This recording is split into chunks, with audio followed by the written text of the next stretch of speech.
Want to change. Want to change around here. You saw the front of the building. Terrible. This the back of the building. They working on the front of the building. This the same people said, we gonna help you build what you want. How I'm gonna believe you, man?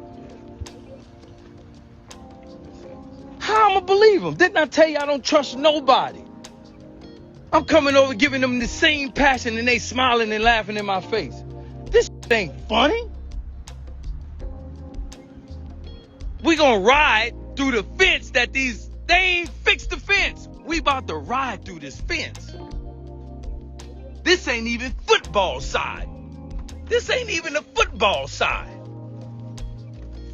And y'all talking about Madden at my Uncle Prime. Y'all mad at Deion, mad at Prime. This shit is every HBCU.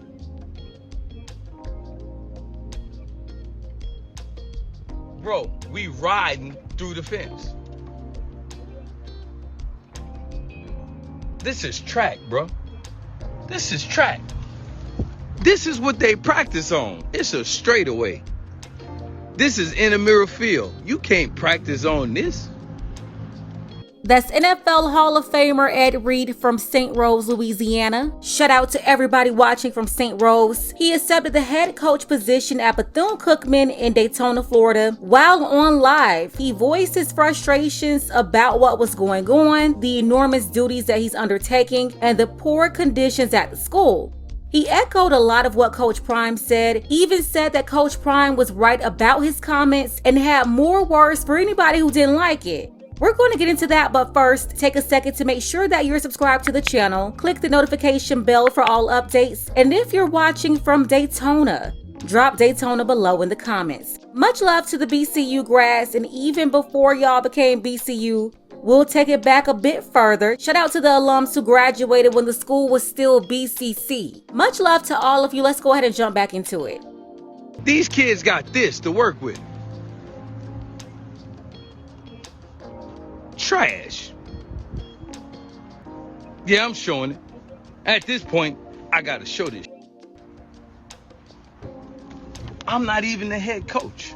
And what Coach Reed meant by that is that he was named the head coach, but the paperwork ain't straight. The university, they haven't given him his contract yet, is not finalized. So at this point, he's volunteering. Congratulations.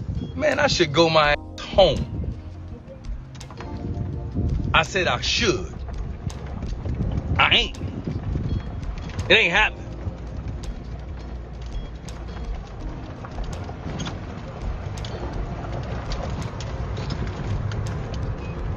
Cause of that lady right there. Cause of her right there. I know that statue is cut off, but Coach Reed says the reason why he won't leave is because of that woman right there. That woman would be the late, great Dr. Mary McLeod Bethune, originally from South Carolina, born to her parents' former slaves in Maysville, South Carolina. Her goal was to become a missionary in Africa, but when she couldn't get into a missionary, she stayed back in the U.S. and helped the young black kids here. She was a school teacher in South Carolina as well as Augusta, Georgia, married her husband, and she moved to Florida with him.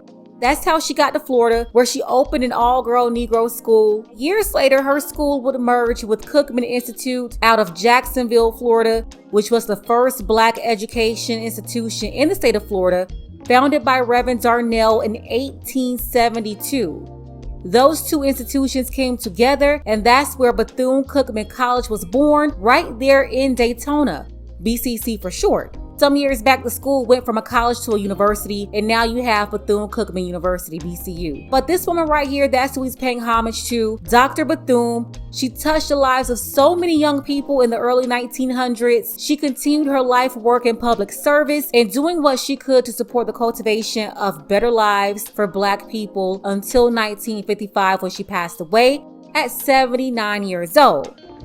Miss Mary, you see her with the cane? Coach Cane. That's what you call me. Coach Cane is who I am.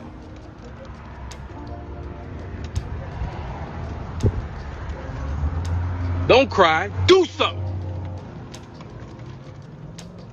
Y'all see these buildings right here? You see these buildings right here? Y'all see these buildings right here? This corner.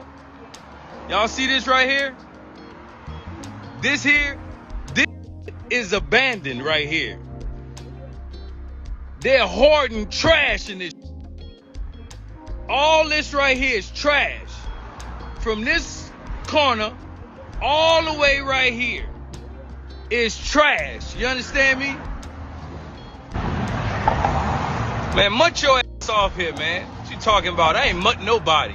I'm trying to fix what you doing. I told you somebody ain't gonna like it, bro. I told you somebody wasn't gonna like it. Do something about it, man. Come help us clean this shit up. I could have been mutting and showing. I chose not to. But now I'm out here walking with the football team, picking up trash. But I'm mutting us. Man, get out of here, man. I should leave. I'm not even under contract doing this. I'm mutting us? Man, get out of here, man. They mutt me. These ain't even clean my goddamn office when I got here. I'm mutting y'all?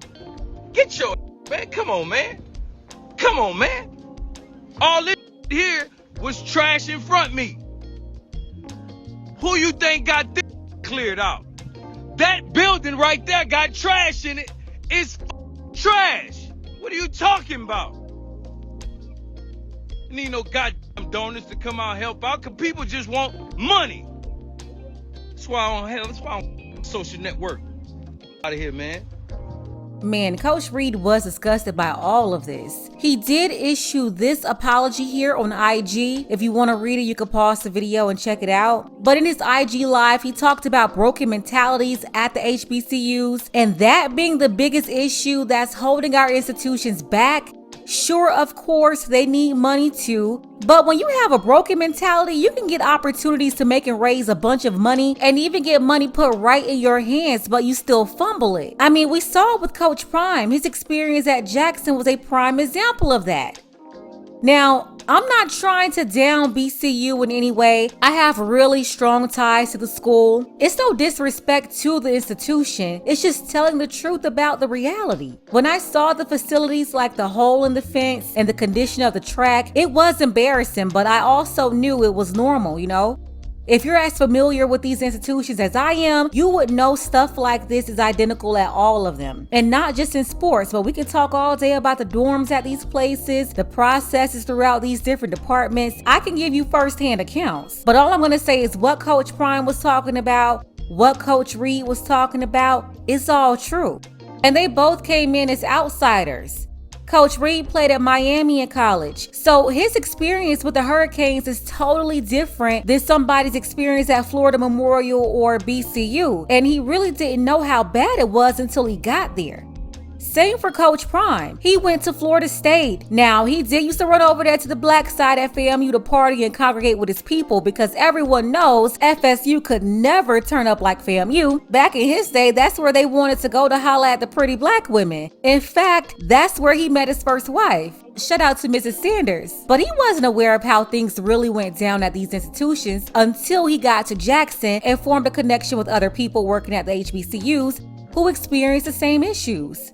What I'm saying is the way these schools are ran, everybody has that broken mentality that Coach Reed was talking about, and that's why we can't get better. Some people are offended at what Coach Reed said, and I'm telling you, I'm not offended at all, because he told the truth, 100%. The HBCU community as a whole has done nothing but ignore this stuff and neglect the issues. Not talking about it, hiding it from everybody else, it won't fix anything. So shout out to Coach Reed and the players at BCU, as well as all the men and women working at these institutions actually trying to make things better. But they're facing a lot of pushback from the majority on the inside who don't want to see change at all. And no, it's not just money. It is indeed a broken mentality. I'm talking about a mindset that will leave a hole in a fence for a long time and never fix it. In fact, the little bit of material and tools needed to replace that part is already laying around the storage room somewhere on that campus. But this is simply a lack of concern, laziness, poor management that will cause this to stay like that. You don't need $1 million donation to fix that. So yeah, a lot of it has to do with mindset. But let's go ahead and get the conversation started. Now that more people are aware of the issues, do you think the Black community will do what's needed to be done in order to fix our institutions to help them grow and improve? Don't forget that you can support this channel as well. Links to Cash App and PayPal are below. Ladies, fellas, want a balanced analysis, want the truth from a woman's perspective? Then you're going to want to subscribe to this channel and don't forget to like and share.